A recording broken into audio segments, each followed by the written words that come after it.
Aïcha, salaamaaleykum ñu ngi ziar mbooleem auditeur scotché sur Univers FM Dakar 98.0 di tuub nag ci voilà yéexaayu démarré émission bi donc li ko waral nag mooy waaw am gan rek boo xamante ni macha allah oustaz li fi xew muy wax ci wàllum tabaski bi et c'est très important donc ñu leen di jaajëfal di leen bégee bu ñëw ba di leen jàpp suñu loxo ne leen asalaamaaleykum juma mubarak donc business 221 démarré na mooy seule émission bi pensée au business, aux affaires. Donc, vous pouvez interagir avec nous en appelant au 33 822 99 55 ou vous voulez vraiment qu'on vous fasse une publicité pour plus de visibilité de vos produits. C'est le moment ou jamais. Le numéro commercial, c'est le 77 596 55 02. Vous pouvez nous contacter et pour plus de visibilité, public reportage. Donc, da nga bëgg fësal say produits. xamoo fan ngay jaar donc business 221 mooy émission bi nga xamante ni sur Univers FM lay am donc ñu lay jaayal sa produit donc di la defal spot publicitaire buy jàll 24 heures sur 24 sur la radio donc vous pouvez vraiment interagir avec nous en appelant au 33 822 99 55 di nuyu suñu technicien 2.0 bi nga xamante ni moom mooy Galaay maa ngi la naan jàpp loxo ne la asalaamaaleykum. maaleykum salaam Seydina ñu ngi lay nuyu di la ziar bu baax a baax di nuyu kulli auditeur bi nga xamante ne mu ngi may nopp fii ci Univers FM Dakar 98.0 104.8 Kaolack di leen wax dikkaat nañ si suñu dernier numéro bi nga xamante ne moo di business 221 comme niñ koy defee saa su ne émission commerciale mi leen di gunge di leen jox des orientations li jëm ci seen wàllu njënd ak njaay muy aussi wàllum communication waaye tamit di leen woneel visibilité bi nga xamante ne moom ngeen soxla ci seen business Seydina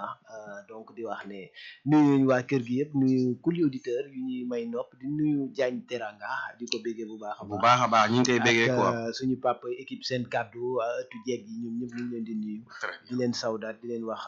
ajuma jàmm ñu tàmbaleeg jàmm jeexal ak jàmm macha allah voilà di jaajëfal ñi nga xamante ni ñu ngi envoyé ay messages d'encouragement toujours ak suñuy mboolem partenaires yi nga xamante ni fekk si nañ ci business 221 ñu leen di xamal ne que vraiment kontaan nañ donc ñi di leen jaajëfal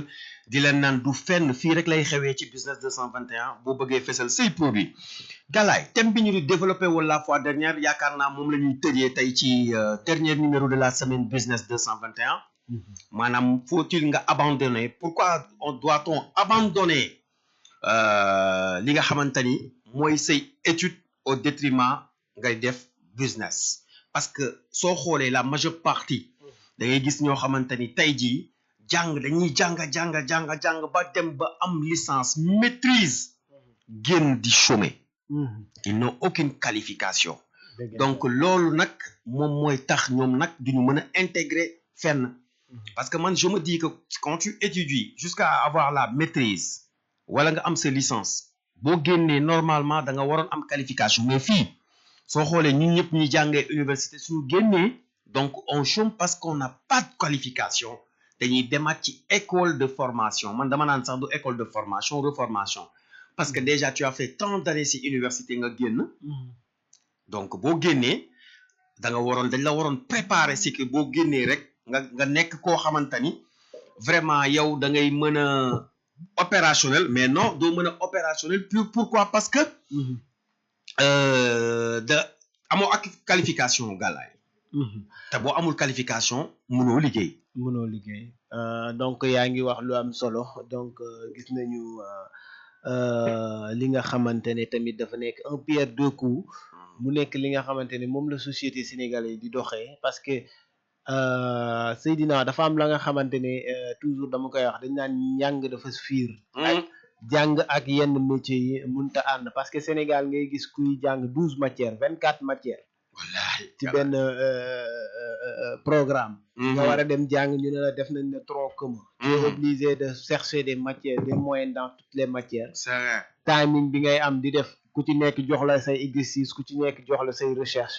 loolu boo ko bëggee booleeg liggéey parfois da lay tënk ba nga xamante ne il arrive parfois bu fekkee ne da nga nekk ndaw gi jiital alal jiital am li ngay njëkk a wax mooy naan mënuma boole étude ak jàng waaye beneen bi ci topp mooy wax nga fu am solo mooy lan ci wàllum ñi nga xamante ne tey ñu ngi jàng di nga gis ku dem université def ba master génn foog ne dafay intégrer directement le monde professionnel exactement ñu ne ko dese na la lu bari ndaxte amagoo qualification pratique théorie nga am imaginez ça nga toog jàng de 6e primaire à l'université nga jóge université qualifié ñu ne la am nga diplôme temps master en temps nga dem di wuti liggéey ñu ne la lan mooy sa performance qualifiée ban domaine nga ni amoo parce que déjà la les écoles fii nii maanaam jàng bi ngay jàng ba université si sa maîtrise mais amoo qualification am nga xam-xamu théorie xam-xam théorie c'est-à-dire de la connaissance nga am mais amoo pratique bi tax métier bi permettre tey nga mun a intégrer le monde professionnel exactement donc dañ naan ku mel ni Seydina demal nga wuti qualification donc tu seras obligé de retourner 2 ans wala 3 ans ci ginnaaw encore pour jàngaat xam-xam léegi nga ne ci li ma jàng lan laa war a suivre selon li ma jàng ci à l'université ban branche la méngool léegi nag bu fekkee ne dafa mel ni ki nga xamante ne dafa dafa di calculer ku mel ni Seydina danaan war naa def université tant d'année waaye sama biir filière xam naa ne lii dina ci am formation bii mun naa ci góorgóorlu génn ci boo amee cours du jour damal defi pratique cours du soir parce que le temps perdu ne se rattrape jamais gis nga nit organisation mu ngi njëkkee business liñ naan business plan bi ngay defar ci sa entreprise mu ngi njëkkee ci yow yow ci sa bopp da nga war a am sa business plan wu bopp sa organigramme bopp qu'est-ce que je vais devenir lan laay suivre ban timing laa ci am nan laa koy exploiter te ma def ci lu am njëriñ la nga xamante ne du ma toog di ko regretter xam nga dama mës a toog ak sama benn professeur ñuy def ñu ne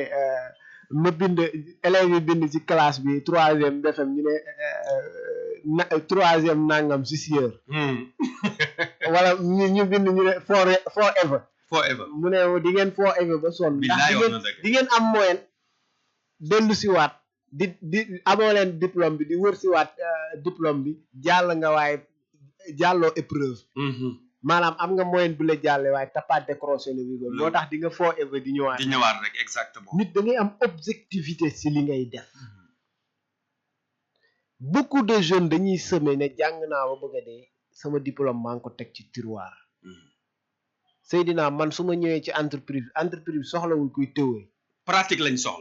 pratique la soxla exactement loo mën a def lan nga mën qu'est-ce que tu peux apporter tey boo jëlee Seydina nga yóbbu ko ci dans un domaine entreprise mu ne man agent commercial wala marketing laa def marketing boobu soxla wuñu nag kaa wax la marketing bi ma def maanaam du marketing théorique moom laa doon jëm mais il faut être intelligent soxla wuñu ne Seydina nañu produit bi lii la entreprise boobu xam nga lan la soxla jaay sama produit laa am nan laay def ba jaay ko ban stratégie nga may tegal ban type de communication bi nga xamante ne tey bu ci Modou bi déglu bu ko déggee dina dem jënd sama produit c'est vrai ban faiblesse laa am naka lan laay def ba redresser parce que foofu tu vas parler de théoriquement mais de façon statistique ci ay données yi ngay basé wu ci ay normalement yow nit ki da ngay dem sax Seydina dem jëndi sa produit teg li gën a garaaw yaa ngi calculer bu ci nekk ñaata laa ci dàkkantal pour génn si wallaahi dëgg la mais loolu xam-xam la c'est-à-dire théorie tu as fait des calculs ki jënd tey produit ne jënd naa 10 nangam 10 yooyu lii laa ko jëndee lii la ma dikkee ñaata laa ci mun a dakkantal la nga xamante ne nit ki dina ko jënd gis ci boppam ba ma génn ci bu baax parce que yaa ngi naan perte laay éviter quiconque nag ñëpp konk bawal beeg jaaykatu table beeg ku ci nekk yaa ngi def lan le calcul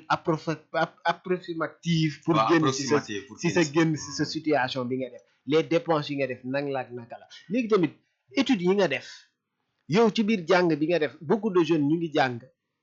ba am bac xamuñu lan lañ war a suivre. dëgg la ma ne ko dëgg la ils ne savent même pas lan lañ war a suivre. lan mooy sama ambition. parce que nit da ngay am vocation. waaw am mais ambition parce qu'on nous a appris seulement que de la théorie galaay parce que école boo xoolee. y a combien de matières ngay jàng te pourtant on est très intelligent on parvient à réussir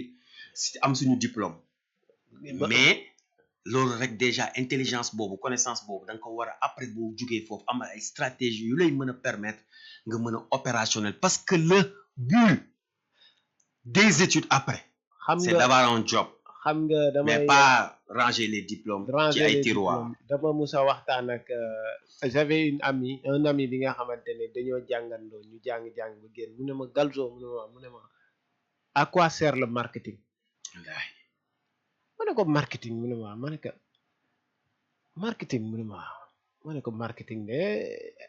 jënd ak jaay naka ngay def ba jaay mu ne ma à quoi sert l'entrepreneuriat. mu ne waa bu ñu paree fii suñu formation dañuy dem wuti liggéey déposer wala dem defi ay stage wala nangam sax mu ne pourquoi pas créer entre nous jeunes ñu xool un projet waxtaane ko financer suñu bopp liggéeyal suñu bopp. am na solo de. xam naa ne dinaa ko fi musa invité incha allah parce que tey dem na ba taxawal une entreprise tuddee ko DMG. macha allah ci lu am solo. donc man mii sax maa ngi ci biir. xam nga tey idéologie boobu parce que il faut ramper. xam nga mun nga am téeméer bi nga investir ko si lu clé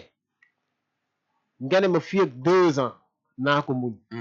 mu ngi mel ni ku jënd terrain suuf rek. gis terrain ne ko naa ko ñu ngi koy jaayee 100 000 francs naa ko jënd peut-être fii ak ay at mun naa ko jaay ay millions sécuriser ko.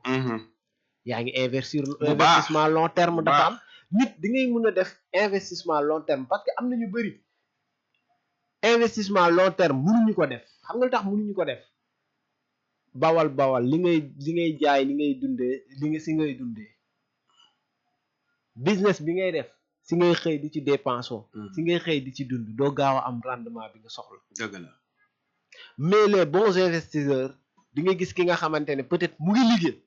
di am salaire am.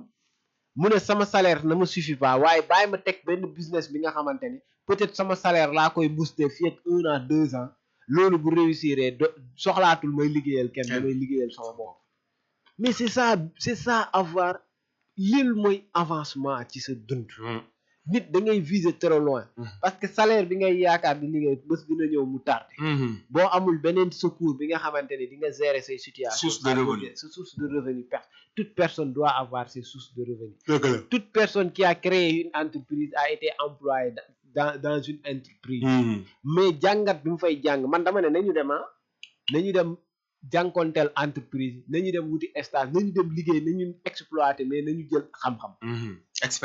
l'expérience que tu vas retenir là-bas moo lay permettre yow nga mënal doxal sa bopp. dëgg la nit dina am xam-xamu entreprise de chaque jour lay dem ci entreprise ñu ne kii nan la def ba xam ko fekk ne dafa tatabu ba mu nekkee gune. nekk ci.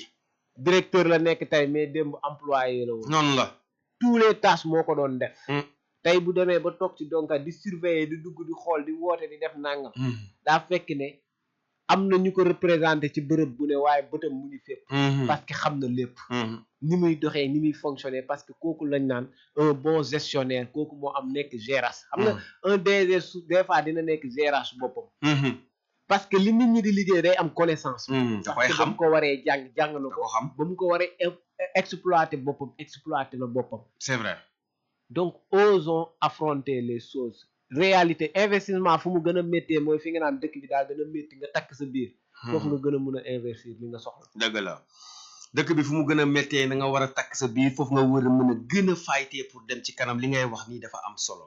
gis nga gàllaay ñun le système éducatif bi nga xamante ni moom moo nekk fii dafa ancien. parce que dañuy jàngal apprendre après réciter. c'est-à-dire da ngay jàng par cœur. lépp soo paree nga tariwaat ko réciter ko. et des fois même après avoir terminé les études nga am sa maîtrise wala nga am sa licence quoi qu'on puisse dire munoo dem ci benn entreprise ba li nga jàngoon ñu naan la taril lii histoire et géographie kenn du la ko fa laaj kenn du la laaj yenn matières yi nga koy réciter te pourtant tu l'avais bien appris peut-être que sax tu avais des bonnes notes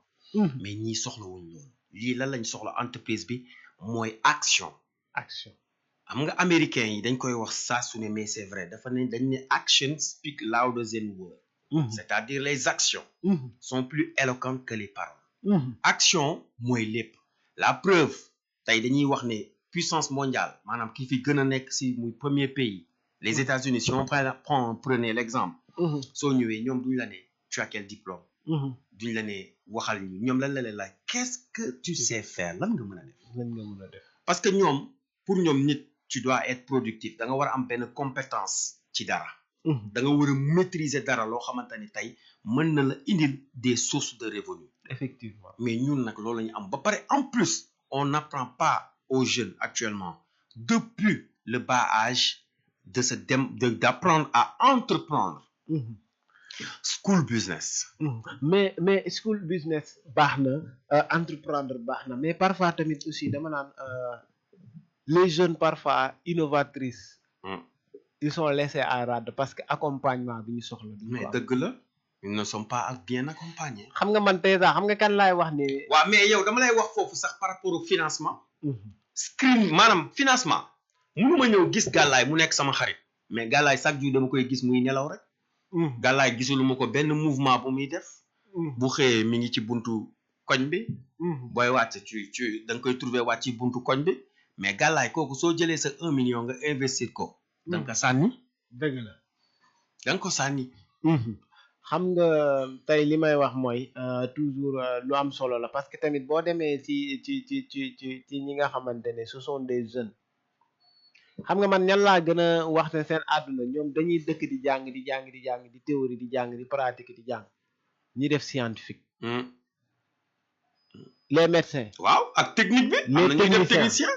am na ñuy def ay mécanique les mécaniques waaw mais ñooñu ils sont toujours waaye yow ñooñu duñu chômer dans la pratique duñu chômer plus théorie non duñu chômer ñooñu duñu chômer ba ci seen liggéey sax ñu ngi pratiquer di théorie voilà wallahi te duñu chômer man je te dis duñu chômer de parce que xam nga lu tax le monde tey dafa toll fa nga xamante ne tey boo amee capacité d'agir et de réfléchir et de faire doo des ci ginnaaw wallahi moo tax nit ñi bu ñu waree jàng xam nga dañ naan jàng bu wuti xam-xam na la jaral lu ne boo ci telloo wallahi parce que jàng boobu moo la mën a yóbbu fi nga war a mën a dem kon nañu bàyyi xel bu baax a baax xaalis baax na mais nag nouvelle génération bi toujours dañoo perdu parce que bu ñu waree wut xam-xam ñu ngi wut xaalis surtout cette nouvelle génération da ngay gis ko am 17 ans 18 ans jàng ba yenn niveau yi li muy xalaat mooy lan toll naa faj sama soxla il faut ma dem wuti liggéey bàyyi jàng bi bàyyi recherche bi bàyyi xam-xam bi dem di wuti liggéey yi nga xamante ne amaana duñ ci mokkalee métier bu fekkee ni tu as moins de 18 ans man parce que bu may wax ni je parle de 18 ans ou plus l'âge adulte parce que tey am na koo xamante ni fi mu toll foofu liggéey waru ko jàng moo ko war dëgg la ut xam-xam moo ko war jéem a ñafe xool naka lay def pour am connaissance mais yow amagoo yenn âge yi ban responsabilité nga war a am ba bëgg bàyyi jàng pour demaat continuer nan da ngay wut liggéey da ngay bëgg xaalis non comme ku am 17 ans ku am 16 ans kooku nan lay wutee xaalis mais les besoins primaires parce que jeunes yi si bëri tey déjà tey da ngay gis ñi nga xamante ne tey ils ont abandonné les études te pourtant seen parents yi am nañ lépp waaye mais loolu du yoon loolu laa lay wax ni âge yu jàng parce que fi société bi toll conscience ndaw ñi daf leen dafa mel ni man dañoo formaté xalaatu ndaw ñi parce que bu ñu tolloo ci benn âge bi lu dul boulot xam nga boo boo amee des besoins personnels lu ñu naan le besoin manque bi ngay am yow si sa besoin nga nekk ndaw tàmm dem foowi tàmm dem li booy di def léegi comme tux wala affaire yooyu noonu tey tey boo toogee amoo ko da nga naan damay dem lijjanti ko ni mu ko mën a amee te pourtant manqué woo ku la fayal jàng manqué woo ku la booster mais parfois yow yaa bëgg a bon sa dëgg la bopp day am. après tu vas regretter très tard nga dem ba toll fi nga war a liggéeyee conscient amoo métier amoo xam-xam léegi lan ngay obligé compter ci sa force motrice pour réaliser say besoins tey amaana boo jàngoon am qualification di nga mën a am fooy dugg dëgg la. donc il faudra que ñu xam ne étude Sénégal système bi ñu yor am na yenn niveau bi ngay toll mënoo ko boole ak liggéey man dama koy wax man toll war naa benn période ba nga xamante ni il fallait choisir entre l'étude ak la formation pratique ok donc mooy wane ku ci nekk di nga am circonstance mais boo tolloo ci âge cursus jàngal bu la sa jàng rawee nga xam ne jàng raw na la y a des formations professionnelles qui sont là qui sont pratiques nga dem wuti métier. nga dem wuti métier mooy bu dee tailleur nga xam ne tailleur nga am ci xam-xam bu dee mécanicien nga am ci xam-xam boo xoolee bu ñu la joxee oto nga mun ko diagnostiquer def la ca war bu dee maçon nga dem jàngi leen norme yi permettre tey boo tabaxee ñëpp xam ne kii tabax na boo raaxee ñu ne raax bi set na loolu mooy métier nekkul c'est pas dire que avoir tonne de diplôme te amoo benn métier boo maîtriser aussi ça devient compliqué pour nit ki sax c'est vrai. nit ki dina mere boppam mooy lan des fois mu jàng ba benn période bi bu ne waa man def naa 18 ans d'études wala 20 ans d'études yi nga xamante ne aw ma benn métier bu ñu naan lan nga wallahi lan nga yow lan mooy sa profession nga ne man licence laa am en quoi ci dara. université nga génn wala bac laa am ci dara amoo benn qualification tu n'as aucune qualification. ban niveau nga am bac ban niveau nga am master lan mooy sa qualification amul. donc yow boo muusee yow cherche-toi le timing de chercher une formation professionnelle pratique na nga def ko nga xam ne métier bii nga am bu ñu ne Seydina lan la ñu ne ko moom agent publicitaire la dëgg la. kii lan la ñu ne ko technicien la kii lan la ñu ne ko maçon la xanaa sa carte d'identité sax dañ ciy def fonction dëgg la. ah bien sûr sa carte d'identité dañ ciy def fonction bu dee élève nga élève lañ lay def bu dee étudiant nga demal université étudiant lañ ciy def ñu ci profession de étudiant lañ ciy def amagoo profession tu es en phase d'apprentissage di jàng c'est ça mais tey boo demee ba génn phase étudiant nga wut qualification nga nekk ci benn domaine suba buñ na laajee lan la di nga ne technicien la wala lii la parce que foofu tu es qualifié dëgg la. kon booy bu ñu perte seen temps dañu nekk université nañu jàng jox ko ak yelleef jàng normal ak foo mënta nekk boo amee timing demal uti profession selon domaine bi nga viré selon matière bi ngay suivre xoolal benn profession bu mu ak adéquat nga dem boole ko ci nga am pratique parce que loolu moo lay fi nga jëm sëy dëgg la vraiment li ngay wax dafa am solo mu nekkoon thème bi toujours ñu eggali ko depuis mercredi mooy ndax nit dafa war a abandonner ses études pour bàyyi dem wuti liggéey wax ñu nit war na ko def waaye certain âge tu dois faire school business parce que nit ki boo demee ba am yenn âge yi tu dois commencer à être responsable tu ne dois plus être dépendant parce que jàng ak liggéey mën nga ko boole su fekkee ni tu as 18 ans ou plus school business mën a fajal sa bopp yenn soxla yi mën a dindi yenn jafe-jafe yi nga xamante ne des fois yaa ngi koy rencontre wala nga teg ko ci au dos des parents ba yàlla dimbali la tey parce que tamit boo bàyyee jàng teel ko bàyyi tu n'as pas assez de connaissances pour nga il faut nga dem wuti métier quoi boo xamante ni moo lay permettre nga am qualification pour pouvoir être opérationnel jàng rek non parce que jàng boobu boo paree rek te amoo lenn lu parce que le but c'est d'avoir un boulot et de travailler d'être opérationnel di gagner am benn plus-value loo xam ne moo lay permettre tey ñu xam ne kii au moins il vaut ça lii lay am mais sinon bu fekkee da nga concentré seulement da nga naraat dem perte temps xaar ba yenn âge yi pour te qualifier pour demaat defar formation ça peut prendre du temps mais nag cherche toujours la connaissance parce que connaissance ça te permet de remplir tes poches effectivement sans connaissance tu n'as rien ba foo mënti toll mën nga ko bu dee defar jar nga dem ba Chine vas-y et cherche de la connaissance effectivement et loolu dina la mën a permettre tey nga mën a avancer dans la vie Seydina dafa am lu am solo parce que des fois da ngay wax ñu ne jàng amul solo boo paree demal uti liggéey boo ma tolloo benn âge bi rek jéemal qualifié jàng kaa wax la boo amul xam-xam xam-xam boobu mooy yee sa cosito sa esprit nga xam lan nga bëgg a def dëgg la yóbbu ñu la école pour nga mën lire kese mën bind kese mais pour nga éveiller esprit nga am capacité de réflexion intellectuelle nit ku ne am na don buy nelaw ci moom dëgg la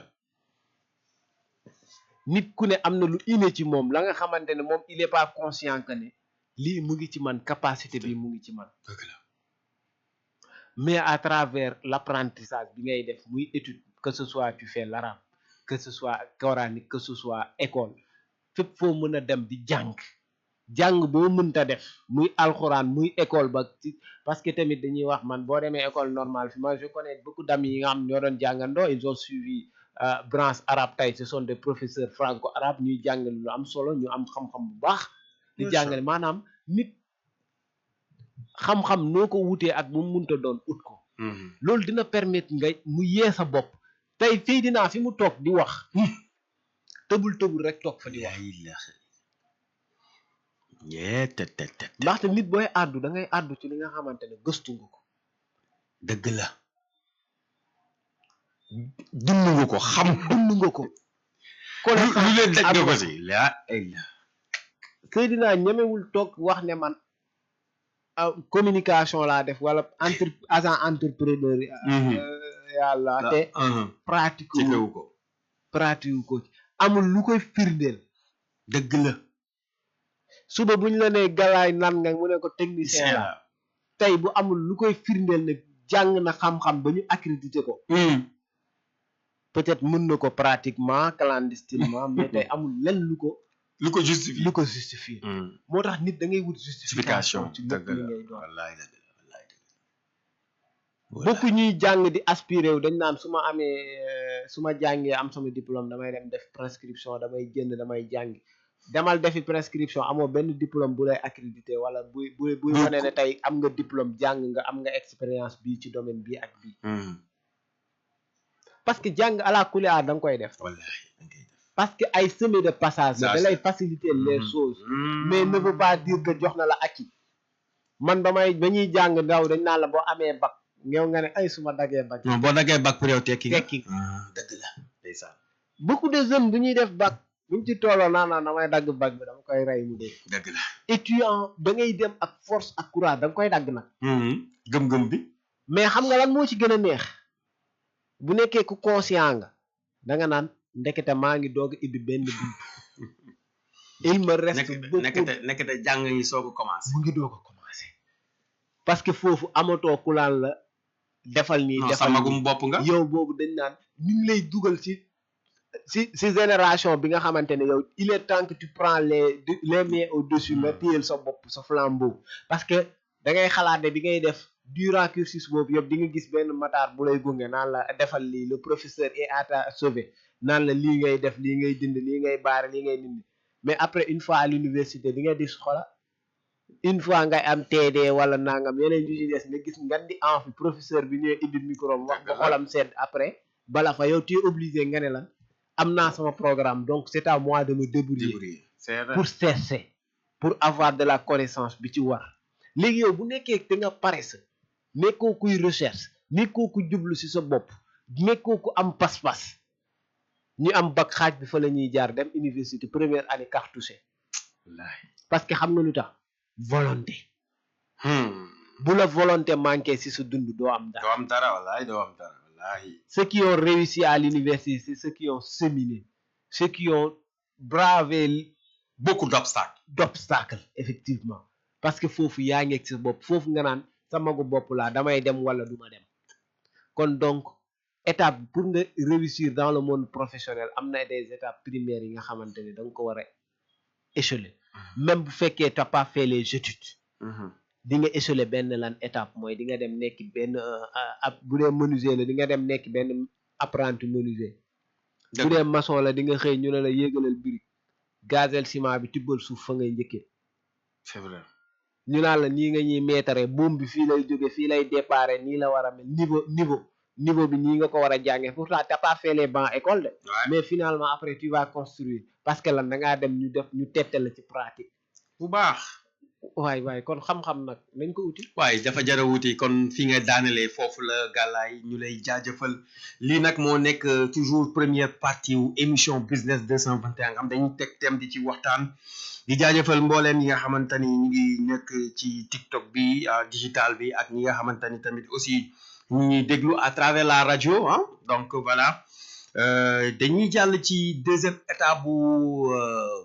business 221 nga xamante ni nag ñoom ñoo ñuy dooleel ñooñu nag ñoo nga xamante ni vraiment sans ñoom donc émission business 221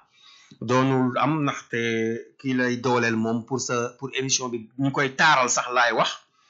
di la jàppale ñooñu ñooy suñu partenaire kon nag dañuy dem ci partenaires yi loolu moom mooy deuxième partie bi gàllaay su la neexee mën nga dugal jingle wala da ngay enchaîner avec bon on va enchaîner directement ñu xool kan la ñuy jëli parmi nos partenaires ñu daal di voilà ànd ak ñoom léegi dañuy dem ci defar kanam bi ak der beeg yaram bi ba leer ci tabaski gi mooy xam naa waa TDM cosmétique la ñuy njëkkee daa fekk ma placé ko sax jeex na kale ko parce que xamoon naa ne man foog ma jaar foofu laa nar a ubbee kon nag ñu dem ci TDM cosmétique acca ñu dem seeti suñu partenaire TDM cosmétique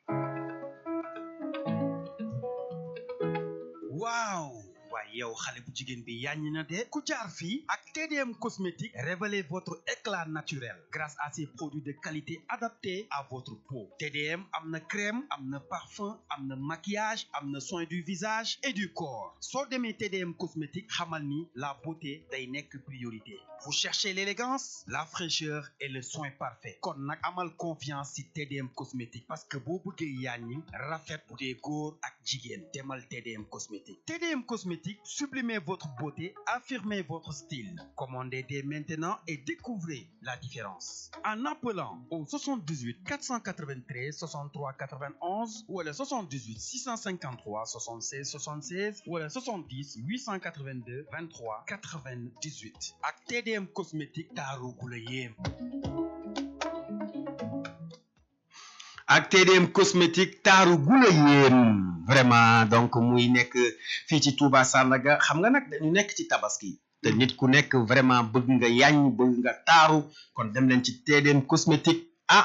am na parfum am na lépp y a du tout galaay foofu TDM cosmétique waaw mu ngi noonu TDM cosmétique boo leen demee rek ñu daal di lay toppatoo def li baax ci yow daal di lay toppatoo lépp luy dermatologie lépp li nga xamante ne soin de beauté la boo demee ci TDM cosmétique dinañ la defal ba nga yàññi tarkal ku la xool dina xam ne ab professionnel jaar na fi waaye diw wala lépp li nga xamante ni dafa nekk lotion de corps bu mucc ci ayib ngay utiliser foo jaar dinañ ne yow fan nga koy jëlee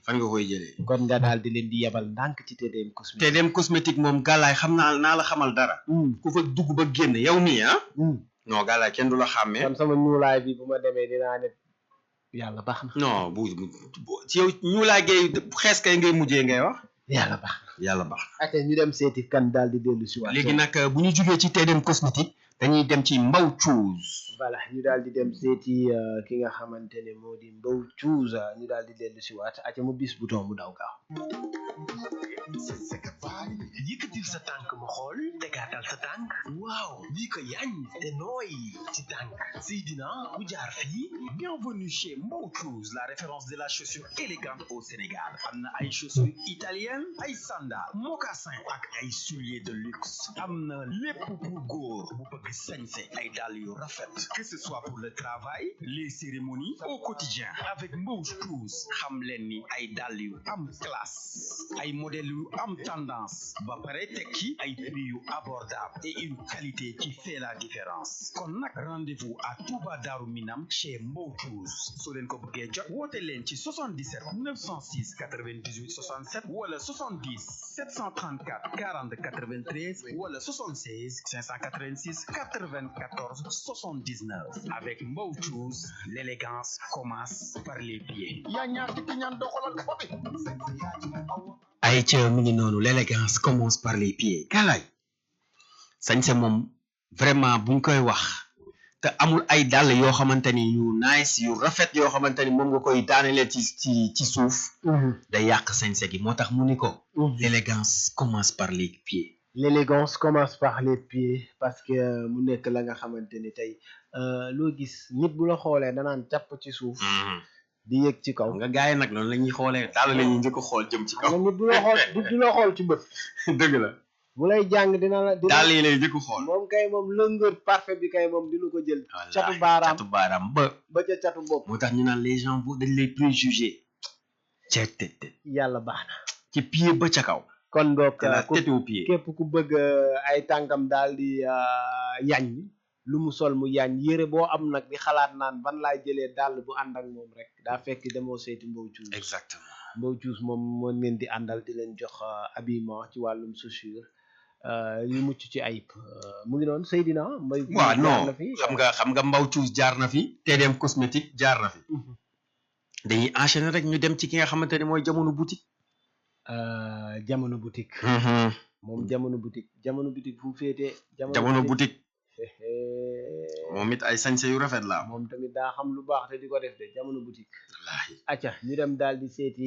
jamono boutique daal di dellu si waat ànd ak moom nga moom jamono moom day dox si jamono voilà lu ànd ak jamono rek mu ànd ak jamono comme jamonoy Tabaski la ñu nekk ñu dem seeti ko ñu mu gis si suñu bopp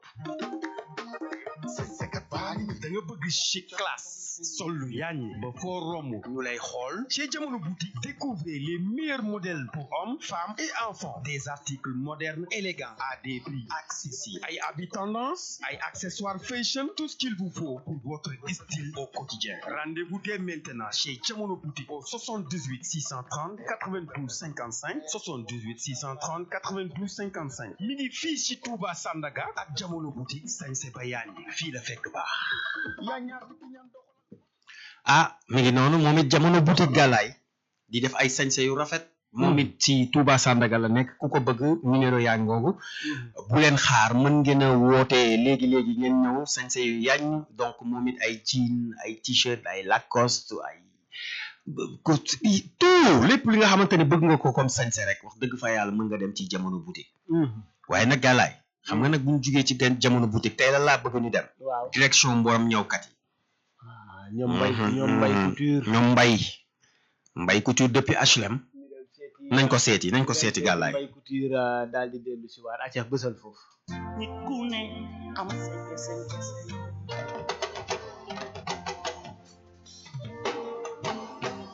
entre l'élégance, le style, la perfection. Tu cherches le meilleur? Alors découvre My Couture, l'excellence au bout du fil. Des tenues sur mesure, modernes et traditionnelles, cousues avec précision. Chaque détail est travaillé avec passion pour te donner un look unique. Mariage, cérémonie, événement. My Couture t'habille pour briller à chaque occasion. Qualité, rapidité, performance. Fais confiance à My Couture. Si vous voulez de belles tenues traditionnelles sur mesure, contactez Mbaye Couture Sopp Serigne Moustapha Sy au marché HLM 5 au numéro 78 158 34 13 78 158 34 13 ou le 76 836 06 38 76 836 06 38. Mbaye Couture, le style qui fait la différence.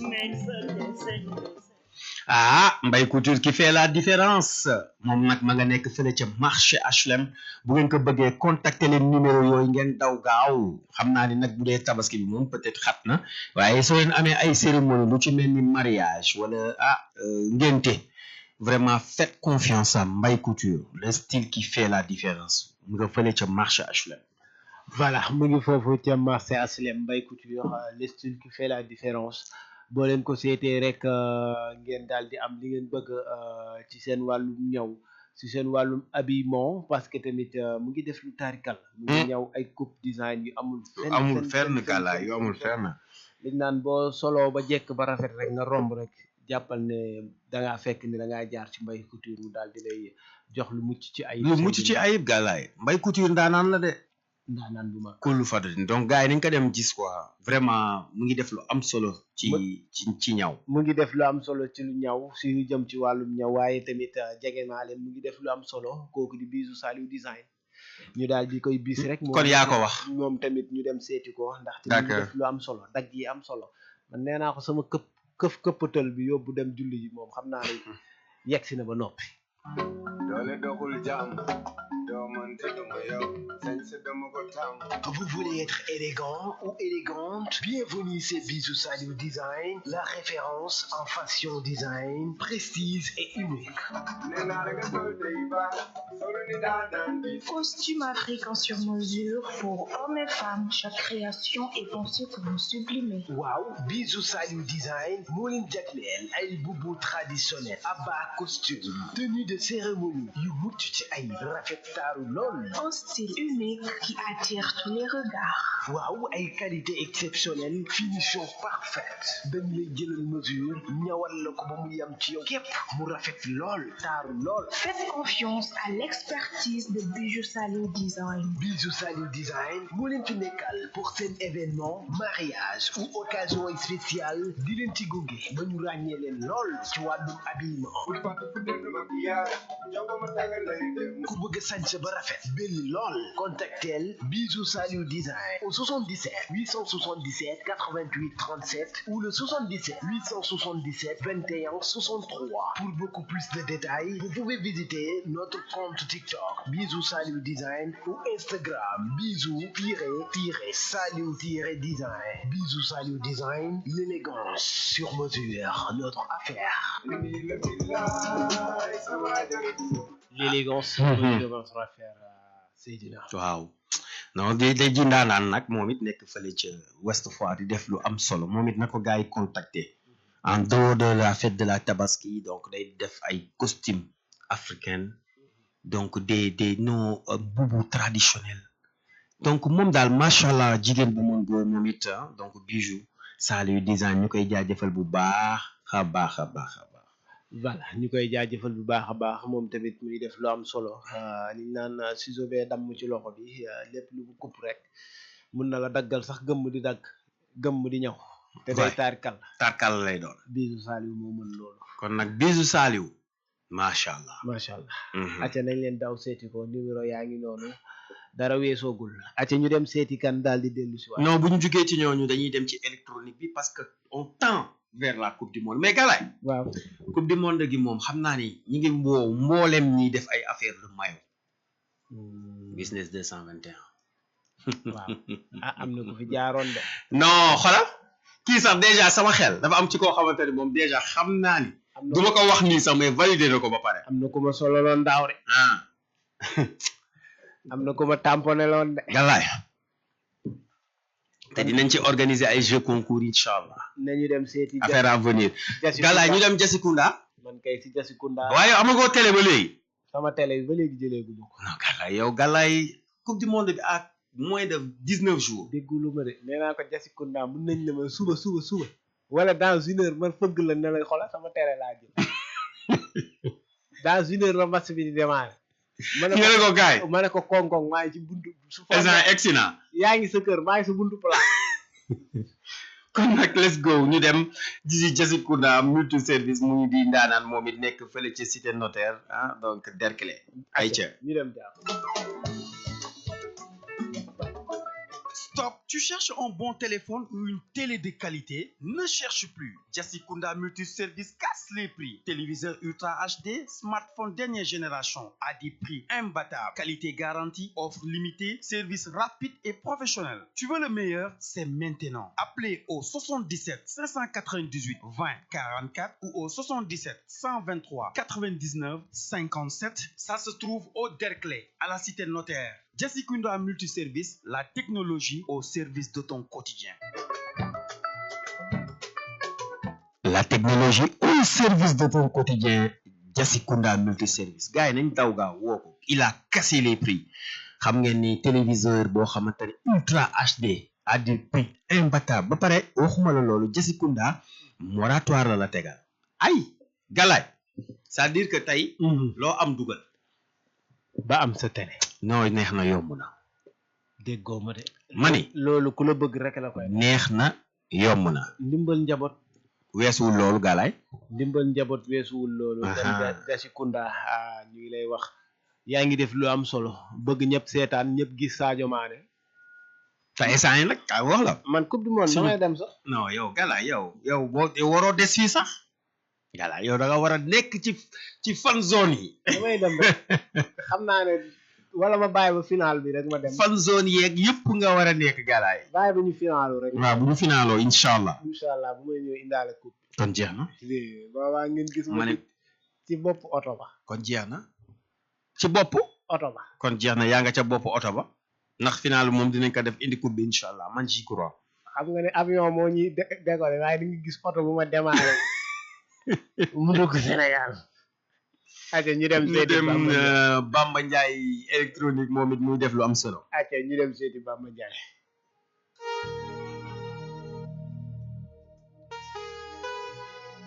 waa Galzo sama studio bi laa bëgg changer fan laa war a mën a amee ay matériel électronique yu mucc ci ayib jaaxle naa de. déjà sa jaaxle jeex na ba Bamba Ndiaye business ñëwee BND indi leen ay matériel électronique yu mucc ci ay waaw technologie day dox xam-xam bi gën a màcc BND nee na damay topp technologie topp xam-xam moo waral mu indil ñu ay matériel électronique yu mucc ci ay bàyyiwul dara des ordinateurs portables des caméras suivies de protection de soleil et la pluie, des drones de dernière génération, ay appareils photo canaux, ay appareils de vidéo projection, ay trépieds professionnels en alliage d'aluminium avec rotule, de support pour appareils zoom, waaw ay objectif yu am doole de 70 à 300 mm, BND bàyyiwul dara ay diffuseur de place, ay bool beauté 42 cm, 16,54 cm, des déclencheurs, waaw ay déclencheurs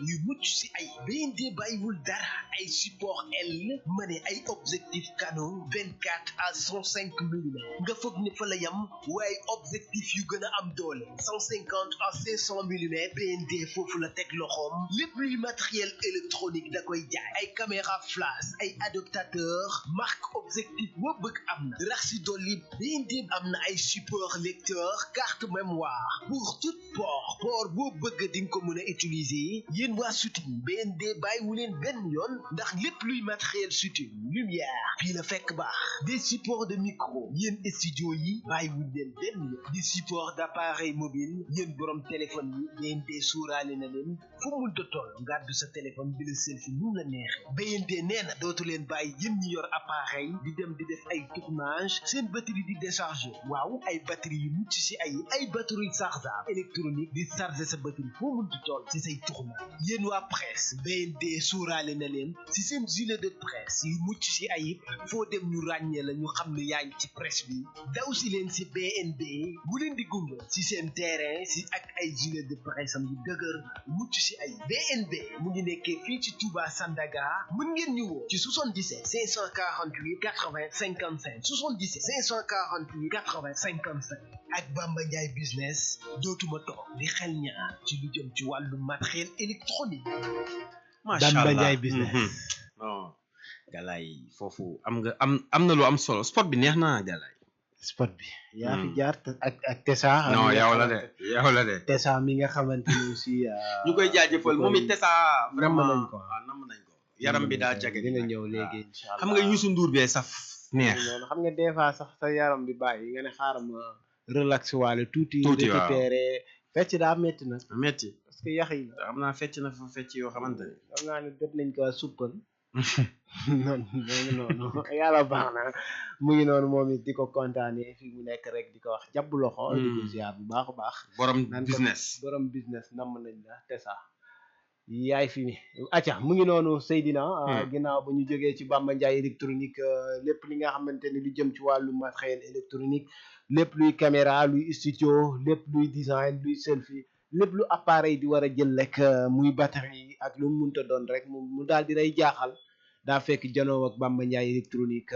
Bamba Ndiaye business électronique mu daal di lay fajal sa aajo ci anam bi nga ko bëggee ak ni nga ko bëggee ci matériel lu mu raar lu mu cher boo ñëwee ci Bamba Ndiaye sa aajo faju exactement acca ba pare Galaye dama lay wax tey benn affaire pour nga xam ko mooy Bamba Ndiaye business vraiment li muy def dafa am solo am na solo trop Galaye c'est-à-dire li muy jaay ay matériel yi nga xamante ne ay drone maanaam dernière génération te il a tout. man déggoo ba mu fa duggee damaa wër ba sama bët jeex. waaw la may wër ma ne lu may wër lu ma gis mu gën a raar rek wala mu gën a yittewoo nit ñi soxla ko rek ci wàllu matériel électronique wala mu nekk nouveauté rek Bamba Ndiaye bàyyiwul dara. bàyyiwul dara moom bàyyiwul dara gàllaay bàyyiwul dara bàyyiwul ko macha allah. Donc donc bu ñu jugee ci moom nag gàllaay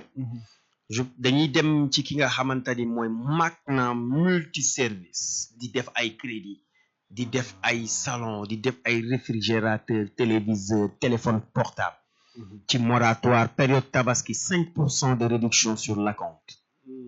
kon Magna la ñuy dem seeti ayca dem seeti Magna daal di dellu si waat.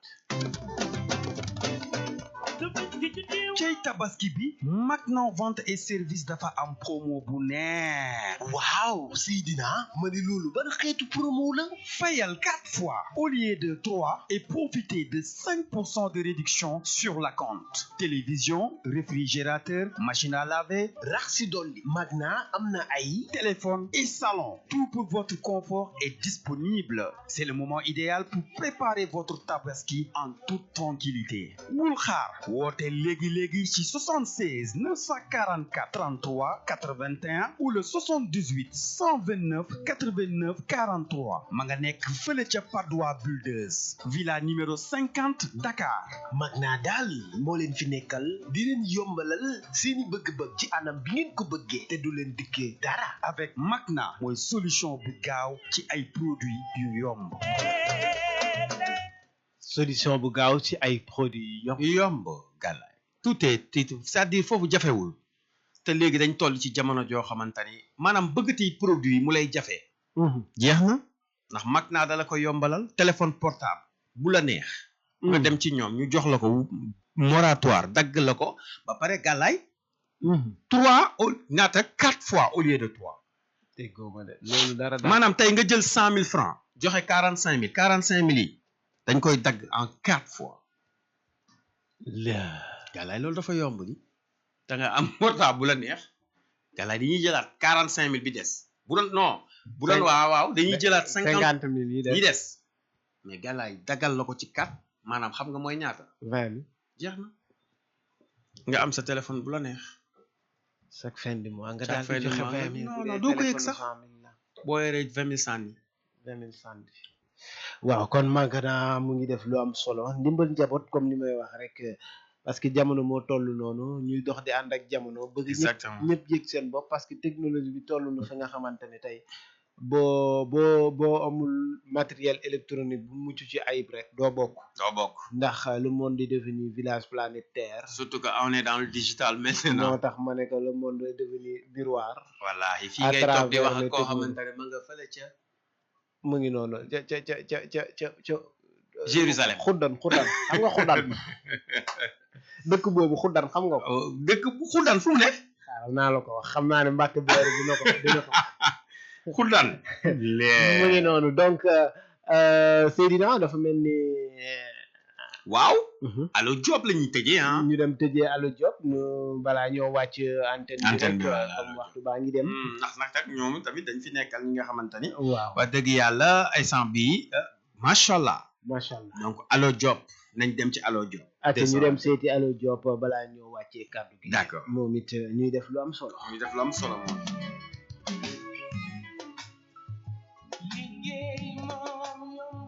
Vous cherchez une femme de ménage, une nounou, un chauffeur ou du personnel qualifié pour votre entreprise? Ne perdez plus votre temps dans les recherches. Allo Job 221 est là pour vous. Agence professionnelle de placement de personnel domestique et professionnel. Nous vous proposons des profils fiables, testés, adaptés à vos besoins. Femmes de ménage, cuisinières, chauffeurs, vendeurs, agents de sécurité, stagiaires et plus encore. Service rapide, flexible et sécurisé avec suivi et remplacement garanti. Et pour les recruteurs, Allo Job 221, votre solution emploi et recrutement au Sénégal. Si vous voulez les joindre, contactez le numéro 77 811 19 14, 77 811 19 14 ou le 78 204 26 49, 78 204 26 49 ou le 78 328 73 52, 78 328 73 52. Allo Job 221, le bon personnel au bon moment.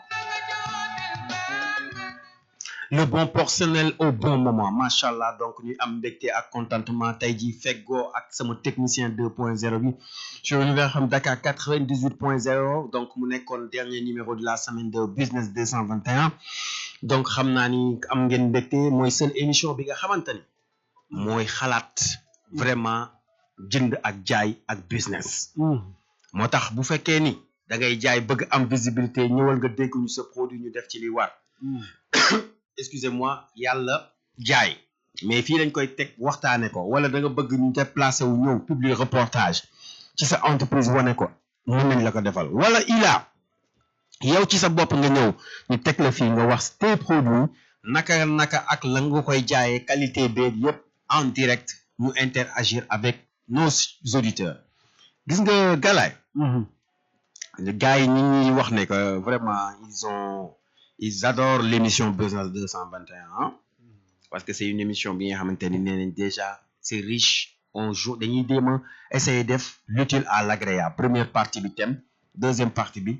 réservé à nos partenaires ñu leen di jaajëfal bu baax a baax suñuy mbooleem suñuy partenaires di jox dig daje très prochainement je pense que Galaye Business 221 dina revenir après la fête de la Tabaski ndaxte soo xoolee lundi c'est férié mercredi la ñu waroon def beneen numéro bi mais day nekk la veille de la Tabaski boobu boo ñëwee toog fii di wax gars yi xam na la ñuy gis yàpp gi rek